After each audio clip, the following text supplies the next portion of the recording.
Puncak dari paganisme itu adalah Dewa Matahari dengan berbagai nama. Ternyata lahirnya 25 Desember. 25 Desember. Oke, Ustaz, saya habis googling. Ternyata para dewa yang lahir 25 Desember, nah ini berarti Dewa Matahari semua nih. Banyak semua itu dewa. Ya. Zeus itu. Jadi guys, yang lahir 25 Desember, mungkin teman-teman bisa bisa googling juga banyak kok. Dia udah ada di mana-mana gitu ya. Ini Horus, tadi Ustaz juga bilang. Iya, harus. Horus ini sebutannya adalah an Ethiopian Sundanese god.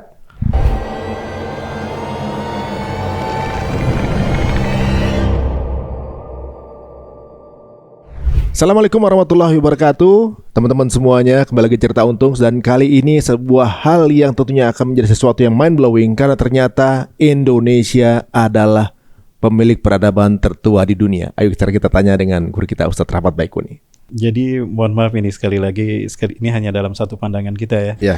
Artinya jika ada pertentangan dengan satu keyakinan tertentu dan konsep tertentu, saya mohon maaf karena ini sekali lagi ini adalah kajian dan ini pemahaman. Discussable kok, Ustadz. Discussable, oke. Nah jadi Sunda ya. Sunda ini sebetulnya kalau kita kaji secara sejarah bukan nama etnis tertua saja di dunia dan di Jawa Barat, tapi Sunda ini merupakan nama sebuah ideologi yang tertua di dunia. Ideologi? Ya, jadi bukan suku ini. Bukan suku, bukan nama etnis. Bukan. Itu terdiri dari 3 suku kata. Sunada. Su artinya sejati. Ya, sejati, abadi. Ya. Na api. Da agung. Jadi Sunada adalah api agung yang abadi. Nah, ini adalah sebutan bagi matahari. Jadi orang-orang di Jawa Barat ini, mereka menyebut matahari dengan nama Sunada. Itu 20.000 tahun yang lalu. Sunada. Bahasa Inggris itu baru ditemukan berapa ribu tahun yang lalu. Bahkan mungkin ya baru berapa 1000 tahun lalu ya, gitu. Baru bahasa Inggris nih. Iya. Jangan-jangan bahasa matahari itu sun itu dari Sunada jangan-jangan. Sunday. Jadi lebih awal Sunada dibanding sun. Lebih awal dari Sunada. Lebih awal Sunada daripada Sunday. Sebagai matahari nih. Ya. Oh. Hari di mana Dewa Matahari lahir, dan Dewa Matahari itu lahir tanggal 25 Desember. Ini memang begitu, Zat? Memang begitu. Itu mitos. Jadi semuanya merupakan bagian lahir dari mitos alegoris matahari. Jadi ternyata Dewa Matahari yang kita bilang dari awal tadi, bahwa puncak dari paganisme itu adalah Dewa Matahari dengan berbagai nama. Ternyata lahirnya 25 Desember. 25 Desember. Oke, Ustaz, saya habis googling.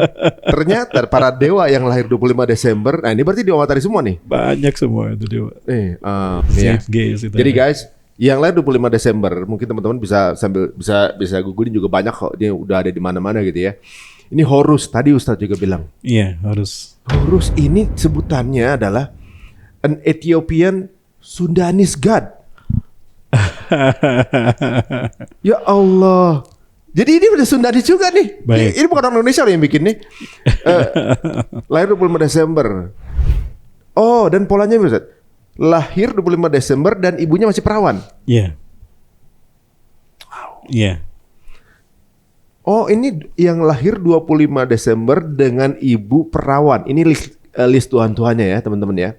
Nanti dijadikan discussion aja. Yang pertama Horus, tadi udah disebut sama Ustadz. Dan juga qadarullah ini kok bisa sama Sudanese God juga.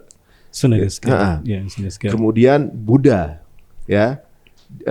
Tuhan di Nepal gitu ya. Saya nggak tahu apakah takut saya salah ngomong, di sini disebut sebagai salah satu yang berhubungan dengan matahari. Krishna, an Indian God gitu ya. Zarathustra, Persia, Zoroaster itu juga Persia ya. 25 Desember juga. Ini 25 Desember semua kan. Hercules, Tuhan Yunani, juga lahir 25 Desember. Mitra, Tuhan Persia. Enggak, itu Romawi. Mitra itu Romawi. Mitra itu Romawi. Oh, di sini dia karena Romawi dulu dijajah Persia, sehingga peradaban Persia dan bahasa Persia berpengaruh pada Romawi. Nah, ini ada tahunnya juga nih. Horus 3000 tahun sebelum Masehi, Buddha 500 tahun sebelum Masehi, Krishna 900 tahun sebelum Masehi, Zoroaster 1000 tahun sebelum Masehi, Hercules 800 tahun sebelum Masehi, Mitra 600 tahun sebelum Masehi, Dionysius, dia juga Tuhannya Yunani, 500 tahun sebelum Masehi. Tamus, Tuhan Babilonia nih. Ini 400 tahun sebelum Masehi. Hermes. Wih, merek ini dong. Tas mewah nih. Berarti itu tasnya itu Tuhan zaman dulu tuh. Hermes. Yang bukan Tuhan, apa namanya? Sesembah zaman dulu tuh. Ini apa namanya? Oh ya, ini Yunani juga. Sama-sama 25 Desember juga 200 tahun sebelum Masehi. Adonis. Phoenician apa sih?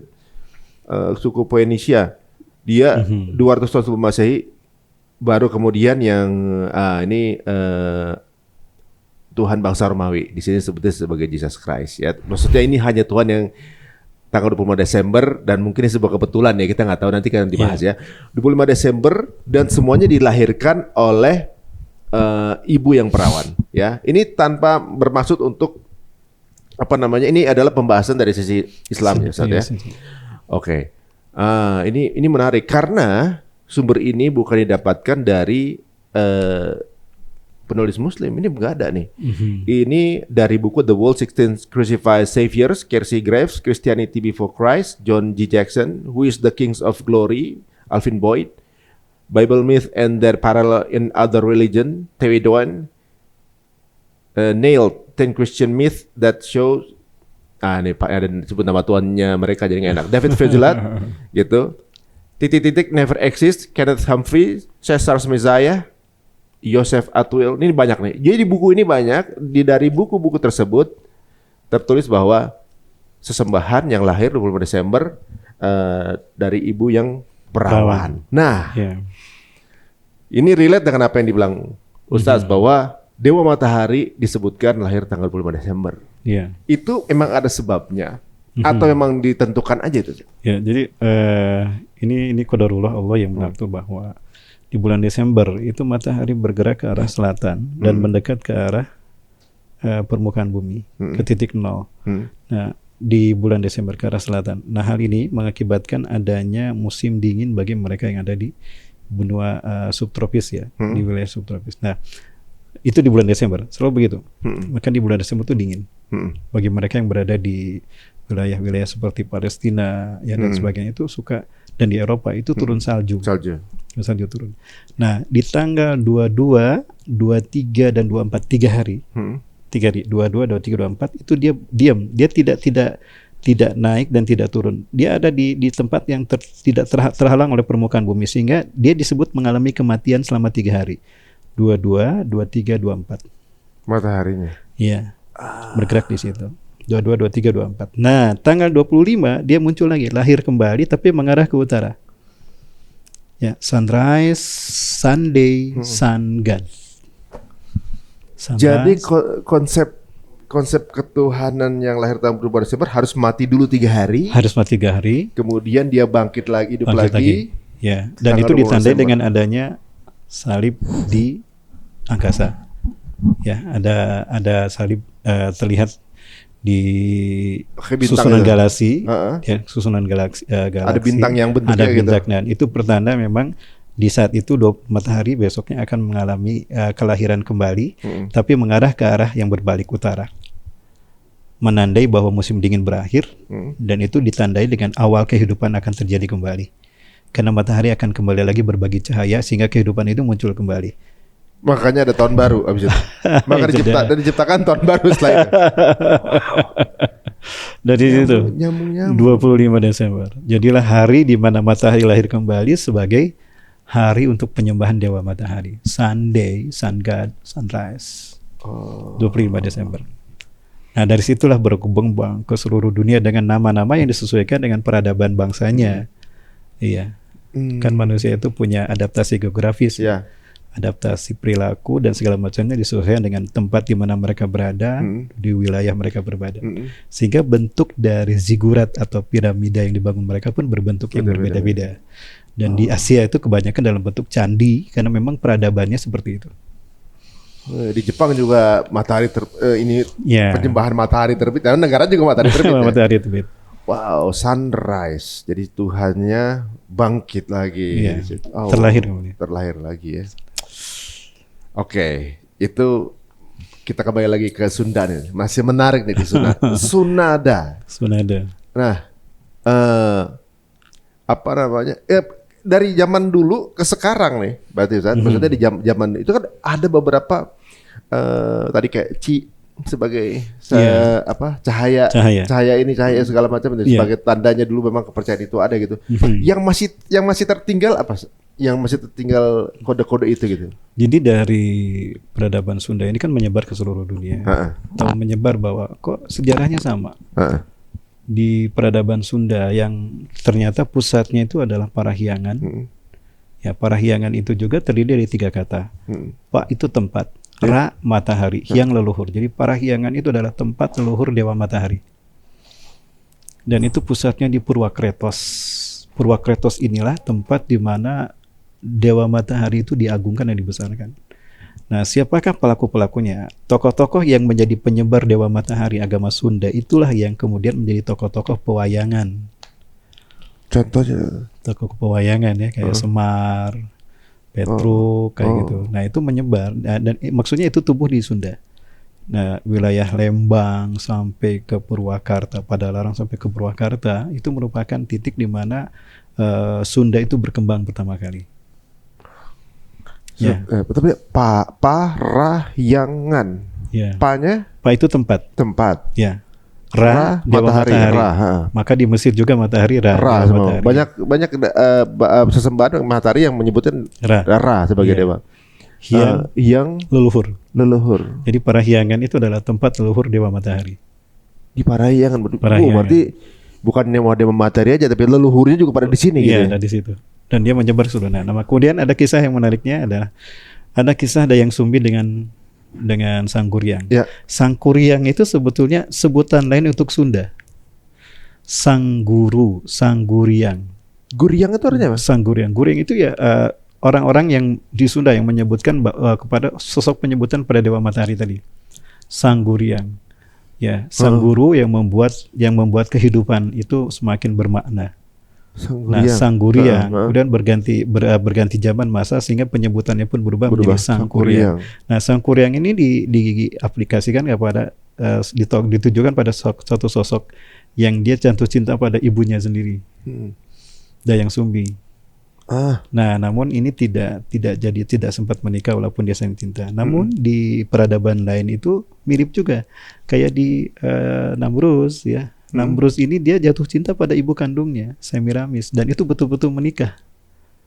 Terjadinya incest itu di zaman Namrus. Namrus ya? Ya, dan Namrus ini cerdas. Dialah yang membangun peradaban Babylon. Dia orang yang membangun bangunan tinggi di zamannya di Babilonia. Dan peninggalannya ada sampai sekarang. Dan dia mengaku dewa matahari. Maka dewa matahari ini kalau kita lihat, ketika kita googling nama dewa matahari, itu banyak gambar-gambar yang membuat mereka terlihat di kepalanya ada matahari. Iya. Seperti itu. Kalau tidak di kepala, kalau Semiramis dipegang. Tapi rata-rata seperti itu, di kepalanya ada dewa matahari, cahaya. Itu kayak ini dong, kayak penggambaran Templar atau itu yang ada bulatannya gitu, segala macam. Karena memang tempel-tempel itu mereka bangun sebagai bangunan untuk mendekatkan mereka kepada Tuhan mereka, matahari tadi. Ada salah satu sembahan juga yang bentuk manusia di sini, kepalanya kayak duri-duri gitu. Itu juga penggambaran juga. Bahwa dewa, ya, penggambaran personifikasi matahari dalam tempat yang dalam posisi di mana mereka selalu membesarkan. Bahwa kehidupan mereka adalah untuk sesuatu yang mereka besarkan, matahari itu. Nah, Namrus itu berada pada era Nabi siapa? Nabi Ibrahim. Oh, jadi yang bakar Nabi Ibrahim itu kan berarti? Yang mendepan Nabi Ibrahim, Namrus. Wah, berarti guys, topnya mereka lawan topnya kita nih, gitu kan? Jatuhnya kayak gitu kan? Nabi Ibrahim kan top-topnya bapak kita kan, gitu. Salah satu topnya di penyembahan berhala, ya Namrud salah satunya. Yang menarik adalah kalau tadi Ustaz bilang Parahyangan. Apakah kemudian kita kalau lagi akan sholat dibilang udah sembahyang? Makanya masuk gak itu? Iya. Sembahyang. Menyembahyang. Iya. Seharusnya ada ritual pemujaan saat itu. Ritual mereka itu menyebutnya sembahyang, dan itu selalu dilakukan di waktu pagi. Orang menyebutnya upacara. Upacara apa? Upacara itu adalah ritual ibadah untuk dewa matahari. Makanya Upacara. dilakukan di waktu pagi, Iya benar. di saat matahari terbit. Dari kata apa? Upacara. Upacara.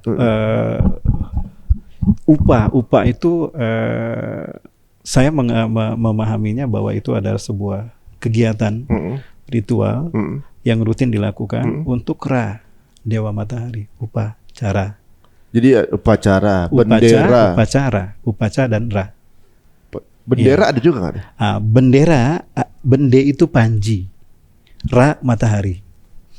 Ya, jadi Dibentuknya panji-panjinya dengan panji-panji itulah yang dipasang di titik di mana mereka melakukan ritual upacara tadi untuk dewa matahari. Jangan-jangan apa yang kita lakukan ini ke seluruh dunia ada upacara nih. Itu dia. Jangan-jangan ritual yang kemudian dilestarikan kita nggak tahu, sama kayak Olimpiade gitu kan. Termasuk iya itu. Jadi yang saya pelajari di peradaban Yunani ya, mereka menyembah dewa matahari yang bernama Helios. Bahkan mereka membangun sebuah kota yang mereka abadikan, yang mereka dedikasikan untuk dewa matahari. Maka dinamakan Heliopolis. Nah, ritual mereka untuk menyembah dewa matahari adalah dimulai dengan pawai api, pawai obor. Kan matahari itu dari unsurnya api. Nah, api ini diarak keliling kampung, dari satu kampung ke kampung, sampailah ke Bukit Olympus. Di mana di bukit itu sang kaisar menunggu datangnya obor yang terakhir.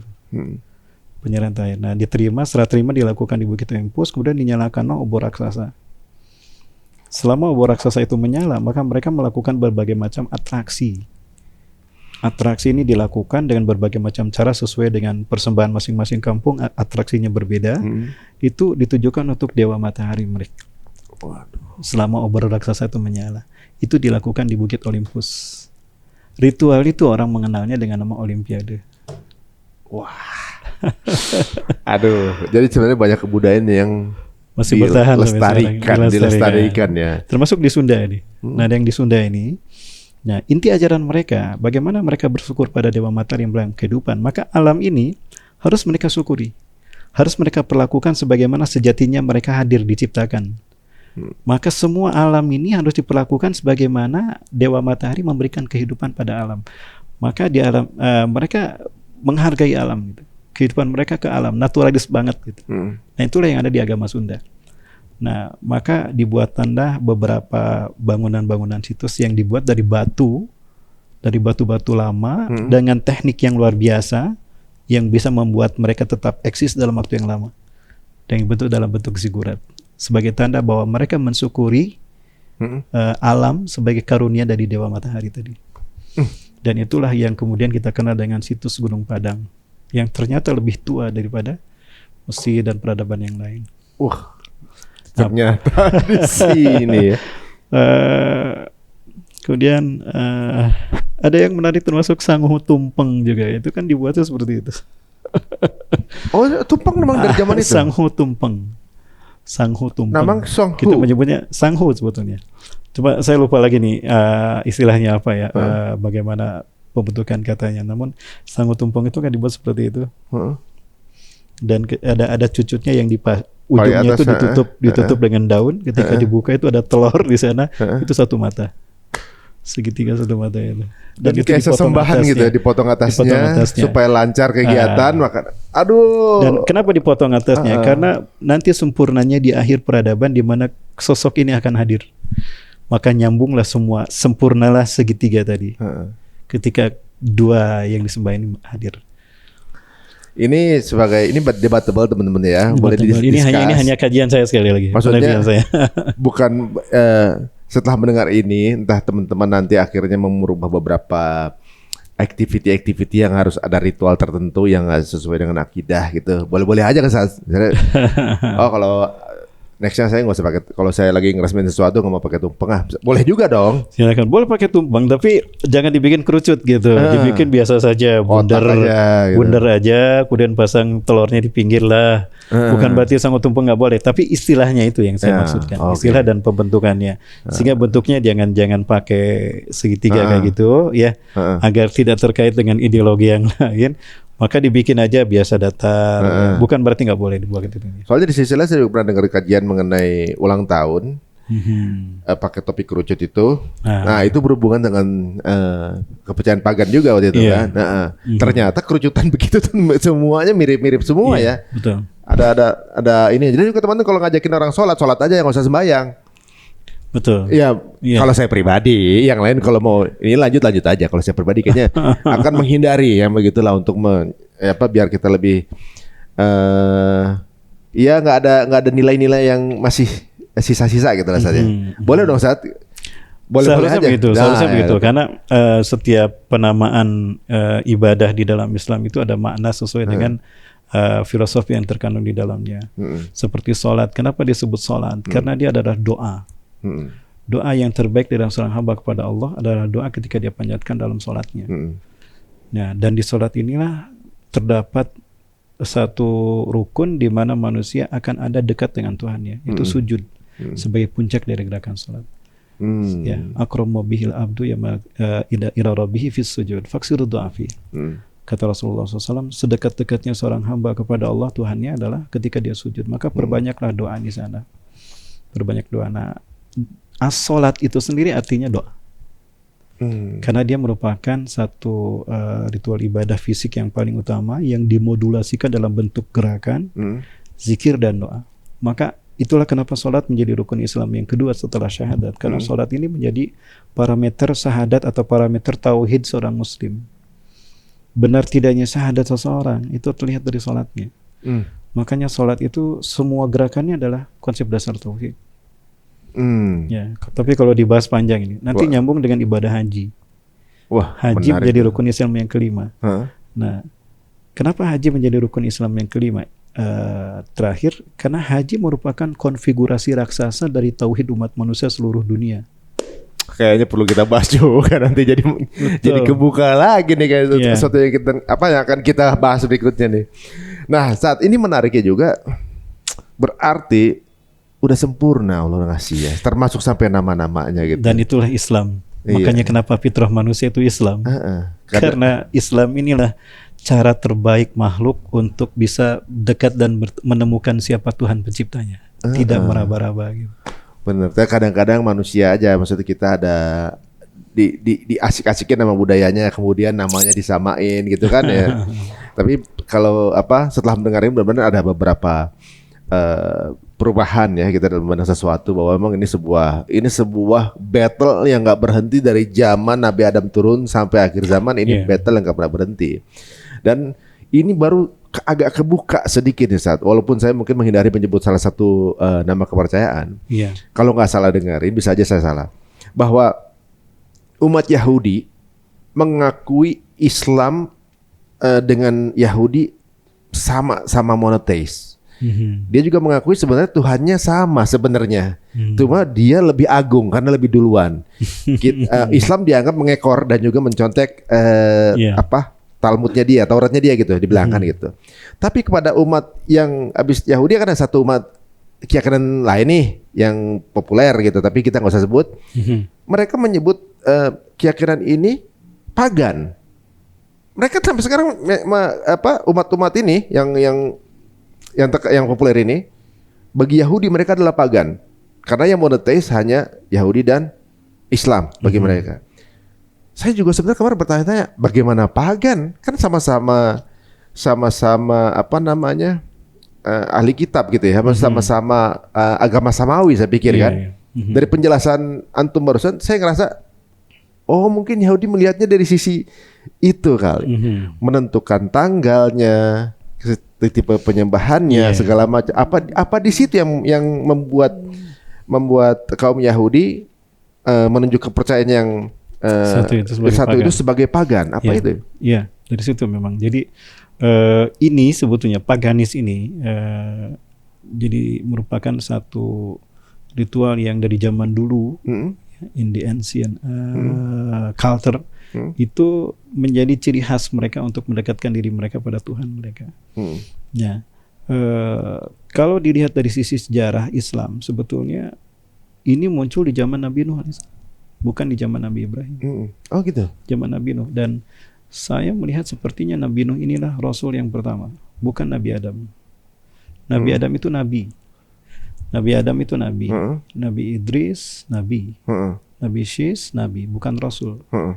Kalau nabi kan Allah berikan pengajaran secara sederhananya ya. Iya. Ada makna lain yang orang mendefinisikan. Nabi itu kan pembawa berita, Heeh. berita tentang ketuhanan, Ya. berita yang agung tentang hari akhirat, hari kiamat. Heeh. Nah, Nabi Adam nabi, Nabi Syith nabi, Idris nabi. Kenapa tidak disebut rasul? Karena di zaman mereka mereka manusia masih menyembah Allah, Heeh. Ah. masih menyembah Allah. Belum ada penyimpangan tauhid. Heeh. Nah, di zaman Nabi Nuh lah terjadinya penyimpangan manusia dari tauhid pertama kali. Maka Nabi Nuh menjadi rasul yang pertama. Coba lihat di dalam Al-Quran. Allah ketika berbicara tentang risalah tidak bicara dari Nabi Adam, tapi bicara dari Nabi Nuh. Ya. Menarik juga tuh. Di dalam Quran contohnya dalam surat surat Asy-Syura kalau tidak salah ayat 13. Syara'a lakum minad-din ma wasa bihi Nuhan walladzi auhayna ilaika kama wasayna bihi Ibrahim wa Musa wa Isa an aqimuddin wa la tatafarraqu fihi kabur 'alal musyrikin ma tad'uhum ilaih. Allah telah mensyariatkan untuk kalian di dalam agamamu ini apa yang dulu Allah wahyukan kepada Nuh, Allah wasiatkan kepada Nuh, yang kemudian hari ini aku wahyukan kepada engkau Muhammad. Seperti mana dulu aku wasiatkan kepada Ibrahim, Musa, Isa, menegakkan agama dan tidak berpecah belah di dalamnya. Ya. Nah, menariknya untuk Rasulullah Allah gunakan kalimat kama auhayna ilaika, wahyu. Untuk Nabi Nuh sampai Nabi Isa, Nabi Nuh sampai Nabi Isa, Nabi Nuh, Ibrahim, Musa, Isa itu wasoina, wasiat. Wasiat itu kan pesan yang sama yang diberikan secara turun-temurun tapi tidak berubah. Nah, artinya apa? Agama yang dulu kami wahyukan kepada Nuh adalah agama yang kemudian diwasiatkan secara turun-temurun pada Ibrahim, Musa, Isa, dan sekarang aku wahyukan kepada engkau Muhammad adalah agama yang sama.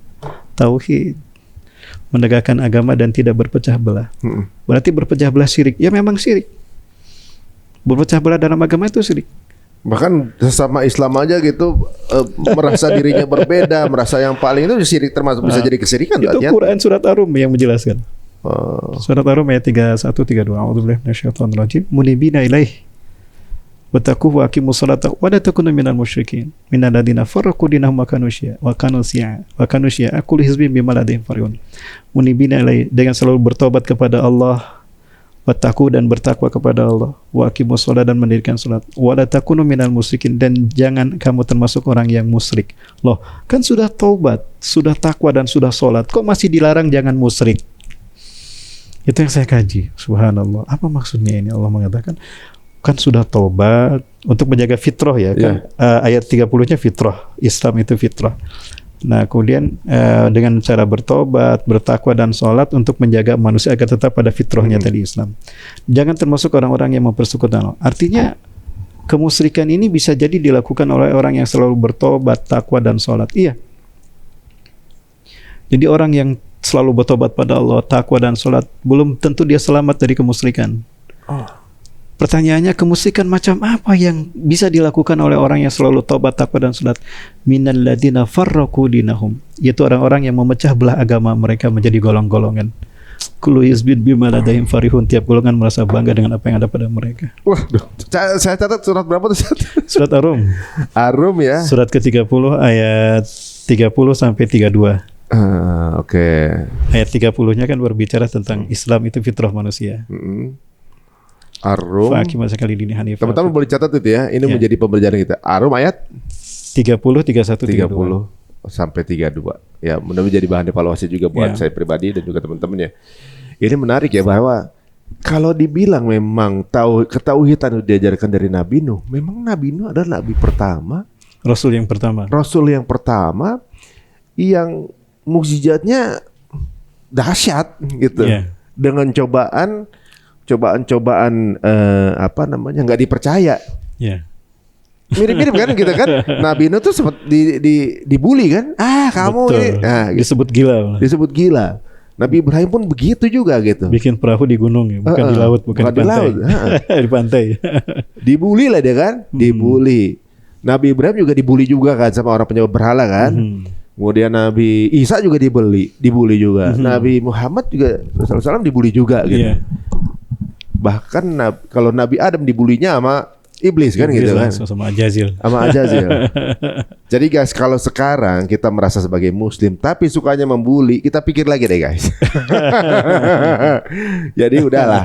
Selama bersyahadat berarti kita saudara gitu ya. Berbeda pandangan hal yang bisa kita diskusikan gitu kan. Ini menarik ya. Yang kita bahas apa, kita dapat hikmah yang lain. Ini menarik nih. Waduh, kita kembali lagi ke topik kita lagi ya. Ini sebagai pembelajaran. Enaknya begitu kalau kita mempelajari membuka kemungkinan penafsiran yang lebih luas. Jadi Iya. agama ini holistik ternyata gitu ya. Luas gitu ya. Iya. Dan sekarang ini kalau setelah Ustadz bilang kan dari awal dari Nabi Nuh. Iya. Sebelum ada Nabi Nuh belum ada kepercayaan yang aneh-aneh gitu kan. Iya. Baru setelah Nabi Nuh.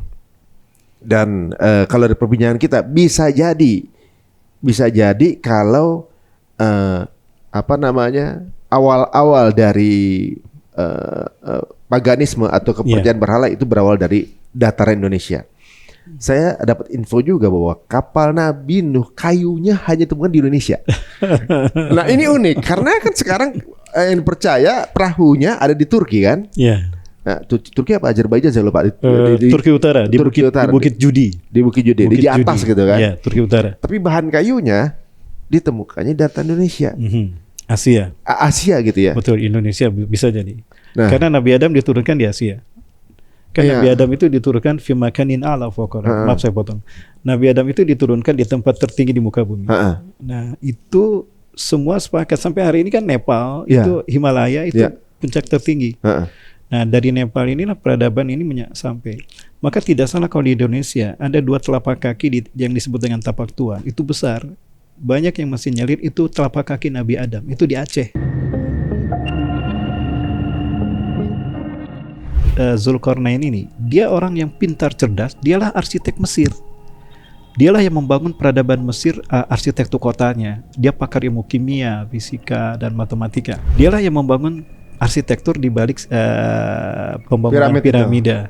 Nah, konstruksi piramida sama dengan The Great Wall di Cina yang dibuat oleh Zulkarnain untuk membentengi Ya'juj Ma'juj.